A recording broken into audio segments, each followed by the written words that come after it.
Hello and welcome to day 3 of my recovery video for my CO2 laser eye lift treatment.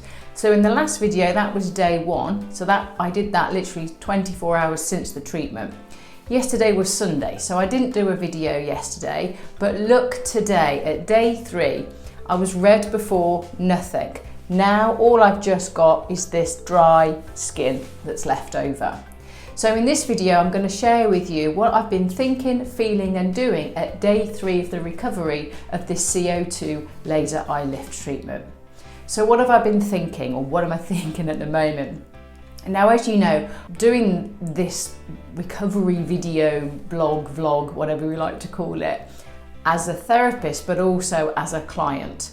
And this is where the been thinking is coming from. I'm looking at this treatment from two different perspectives. So as a client, what I wanted to perhaps share with you was, what would your internal fears be if you were considering having this treatment? And the big thing is often, does it hurt? And what's the recovery like? Okay, now I know there'll be a video that I'll link to where I went through the whole treatment, and you'll be able to see me having the treatment done and instantly afterwards. So to answer the question of does it hurt, does CO2 laser treatment hurt?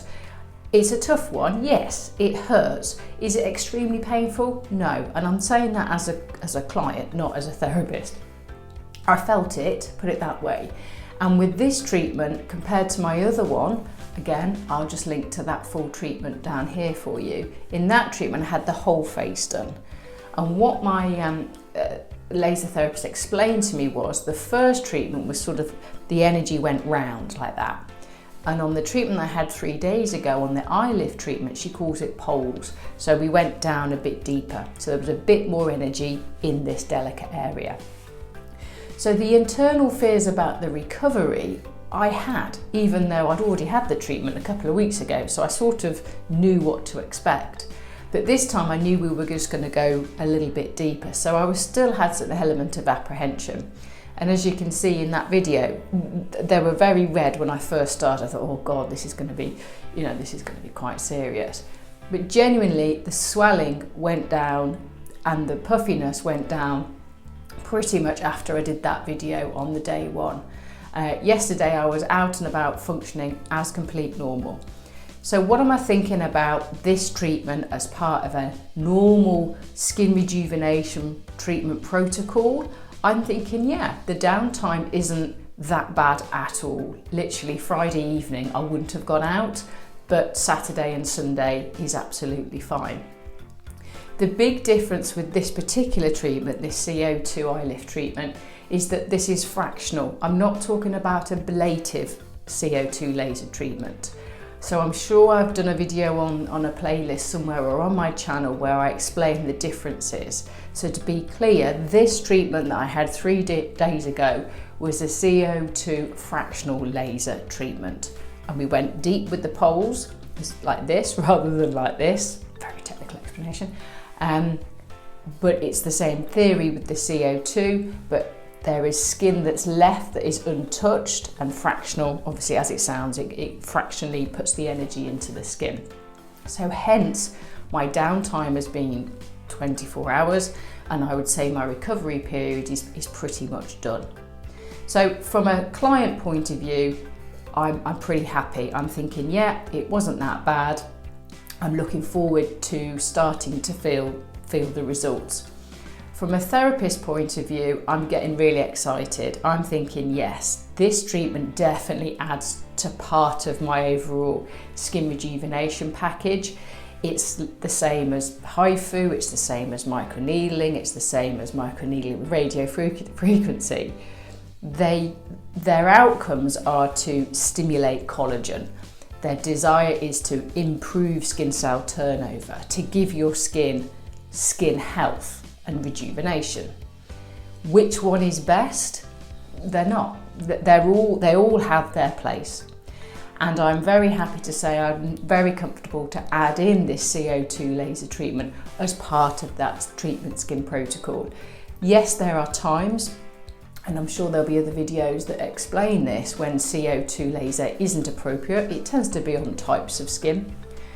Also, if you've got very delicate reactive skin or you're quite inflamed, if you know you've got a very slow healing process, then any of these rejuvenation treatments, you know, are not going to be right for you, because it's all about creating that trauma and encouraging your body to heal and therefore stimulate the fibroblasts and the collagen. So that whole process as such, regardless of how you create that trauma, the outcomes are pretty much all the same.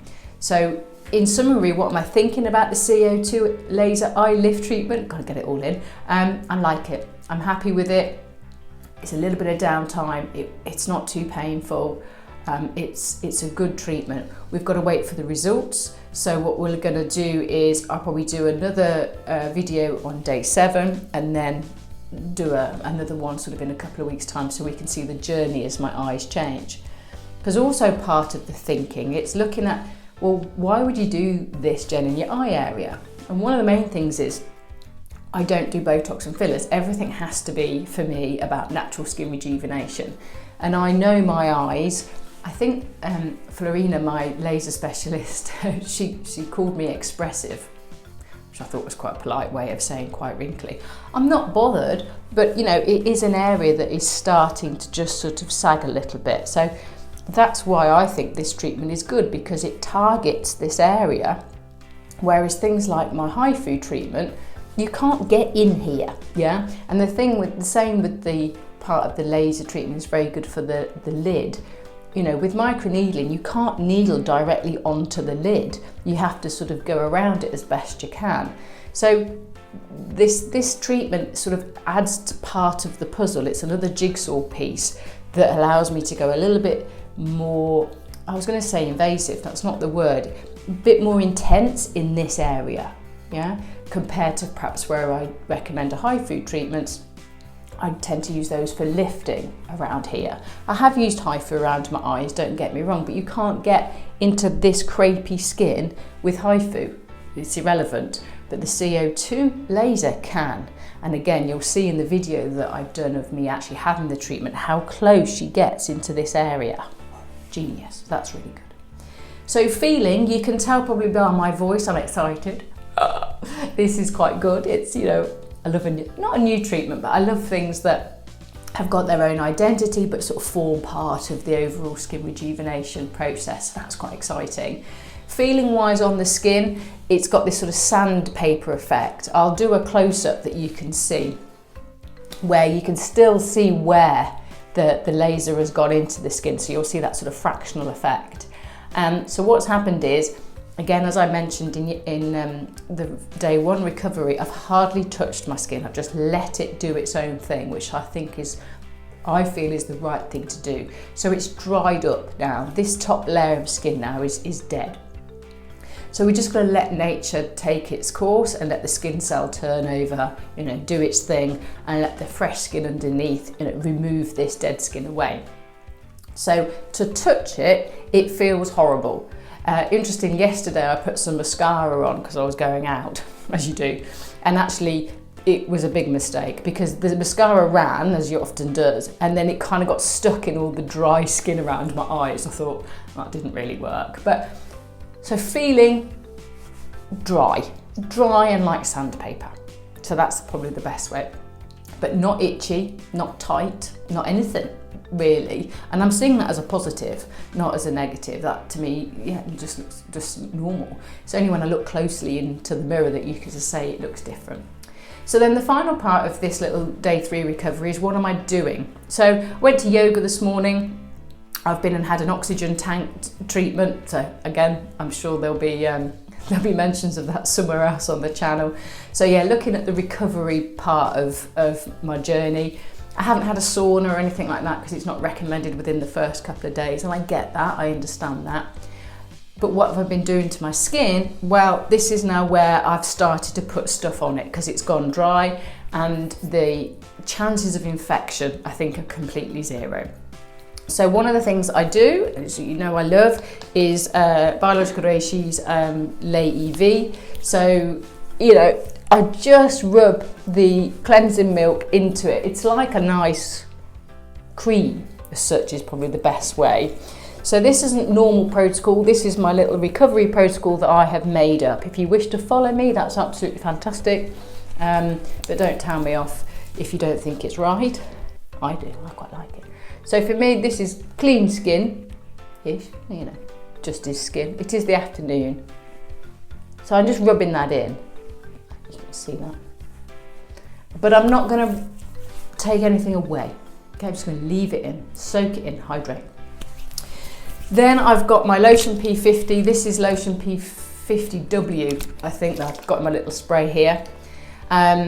So for today, all I'm gonna do is spray it on. Now, for those of you that know what Lotion P50 is, well done, congratulations. If you don't, again, I'm sure there'll be some links so you can go and have a look and work out what it is. It's a natural skin exfoliator.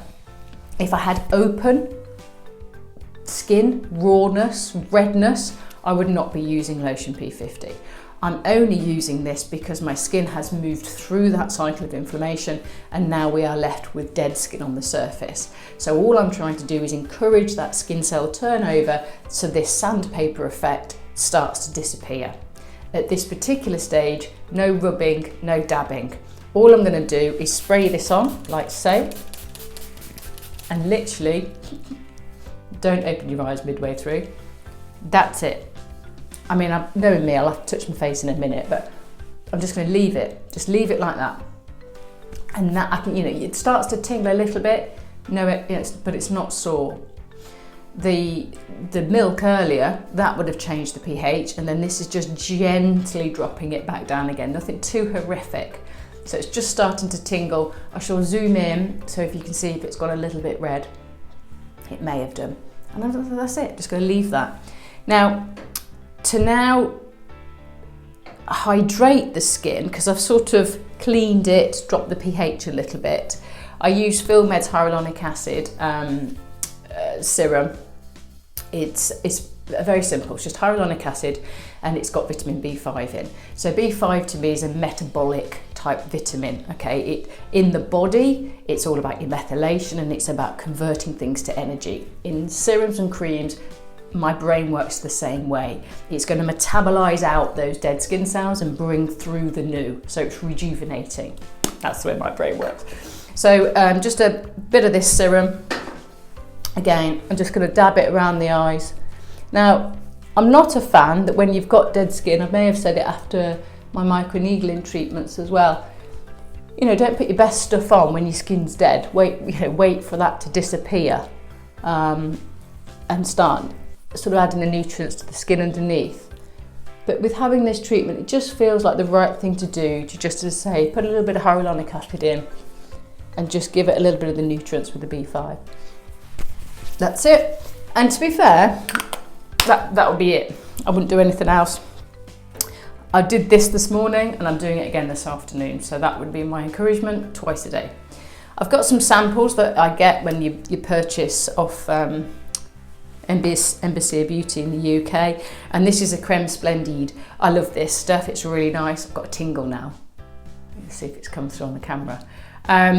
These are great, this Splendid cream, to be fair, it's a fantastic neck cream, but anyway, it's just a nice thick yeasty type cream, again all about metabolizing the energy in the skin, and just pop that over the top.